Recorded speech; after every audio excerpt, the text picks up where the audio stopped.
All right, guys, so that was a really cool arpeggio that Bill Evans played in the 80s. And if you're a player that's maybe stuck more on stepwise motion or moving little dotty phrases and things around on the keyboard in the vocal range and you want to explode, having an arpeggio like this in your vocabulary is really good to get underneath your hand. And also, there's a great emotional economy that comes from arpeggios. Usually they're dealing purely with chord tones put into rhythm. And because of that, they have a more immediate emotional effect than playing stepwise or scale type of passages. So Bill Evans played this on Re-Person I Knew in the 80s. If you want to look that up on YouTube, I think it's Bill Evans' last performance or something, and he busts that out pretty early on into the performance. This was also the era where Bill Evans was doing a lot of cocaine, and I don't endorse drug use on this channel whatsoever, but there is something very explosive and propulsive to the line playing in the in the 80s as opposed to what he did in the 50s. So it's also a very atmospheric and impressionistic kind of sound, and some reviewers at this time actually said that Bill Evans sounded like a wind chime. Well, that's actually not a diss if you think about it, because what do wind chimes come from? They come from the Greeks. The Greeks, in their mathematical wizardry, came up with like the music of the spheres and all these things in their mathematical experiments, and then that later got translated into wind chimes. So if somebody ever says that you sound like a wind chime, well, it actually means that you're playing some very platonic stuff, some very like universal sounds, some cosmic sounds. And so that's not necessarily a diss to be called someone who sounds like a wind chime. All right, so let's get into it. So I'm going to play it in F minor, or the 2 chord in the key of E flat major, which is F minor 7. And what I did just then in that intro was I played it in 3 different keys. I played it in F minor, I played it in D minor, and then I played it in B minor. So you can experiment with that if you want, but for the sake of learning it, we're just going to learn it in 1 key, because why would we do multiple keys? You can take the lick and play it in multiple keys on your own. That's what you should be doing. So I think he actually does originally play it in F minor 7, so let's get started. So here are our notes. So instead of me going through and doing like this analysis of each little thing, I'm going to show you the general shapes. So first he starts on the 9 on a pickup note. So this is my voicing, so I'm playing the root 3rd, 11th, the 5th in this case, and the 7th. It's just a voicing for the F minor. So like I said, he has a pickup starting on the 9th, and then he goes basically into an A flat major arpeggio. So now it sounds like this. It goes da da da da da da. So da da da da da. So when he gets up to the 11th here, so he encloses the 3rd. So think of it like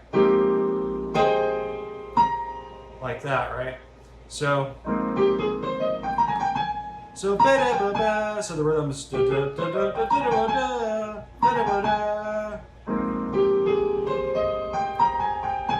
Play it again for you real quick. Now from here, he's going to go up to A flat, passing through the 5th, the 7th, and that's it. So,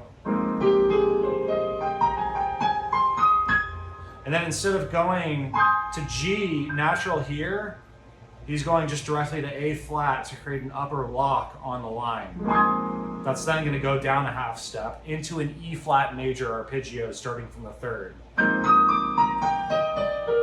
And then that more or less just goes straight down through E flat major. So 3, 1, 7, 5, 3, 1, 7, 5, 3. So nothing too complicated there. So if you're having trouble with that, just start from the 3rd of an E flat major 7 arpeggio, and then just go down in playing all the 1, 3, 5, 7 notes, right? So now I'm going to play it again slow for you, because I know I've been moving a little bit fast. So I'm going to really slow it down now and count it in. 1, 2, 1, 2, 3, 4.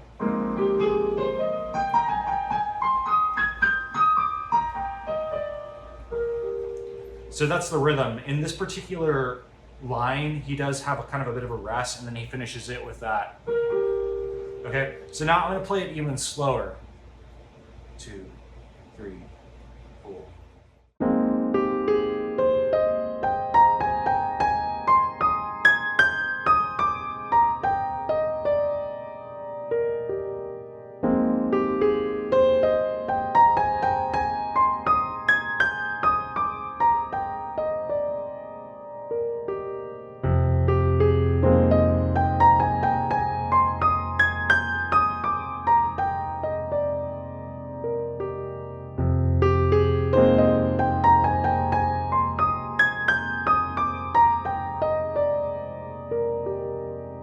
right, so again, we're starting on the ninth on the one and, and then we're going immediately up into this A flat major arpeggio, up to the ninth. You could say of the A flat major arpeggio, but really over in F minor context, it's the 11th. So like,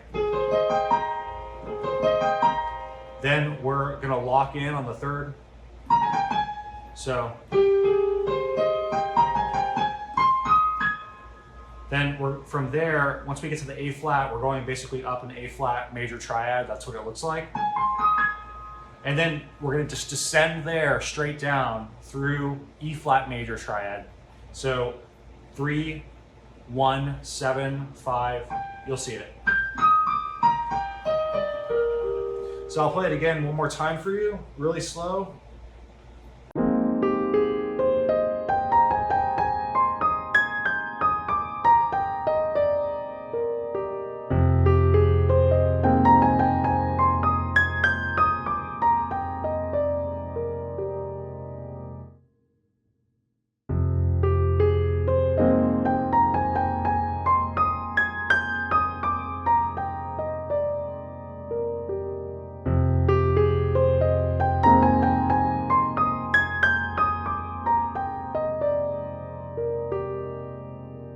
All right, so that's just a really cool arpeggio that I felt like sharing with you guys.